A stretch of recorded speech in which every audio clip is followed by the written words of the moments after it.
When you talk about that, nobody's supposed to stay in the womb, right? The womb is a period of preparation in the darkness, and it is preparing you for another stage of life, right?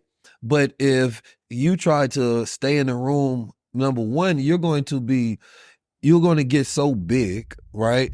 But then you're going to be weak, right? You're in there, your legs are growing, but you're weak. At some point in time, you're going to kill your host because they can't sustain you and they can't keep you in there. They had to cut her open to even bring you out.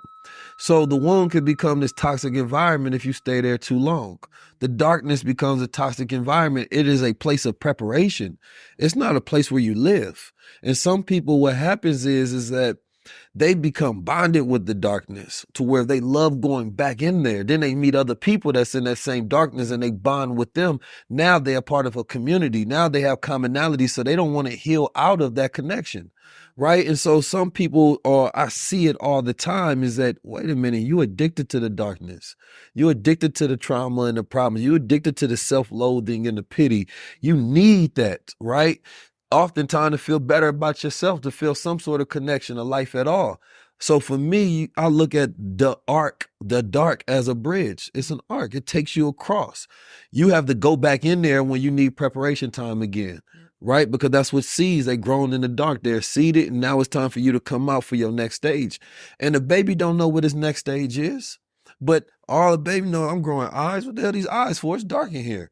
You know what I'm saying? Well, I got these lungs for, I'm in the water. You feel me? Well, I got these legs for, I'm floating. But then here's your next stage. Oh, this what I need. What's this? Oh, snap. You start testing stuff and then you start walking, then you looking at other people. That's what y'all using these bodies for. What is this pattern of speaking? Now I can put together frequencies of words and communicate. So as you go through spiritual development, you go through these darknesses for these stages that you don't know what you're being prepared for next, right?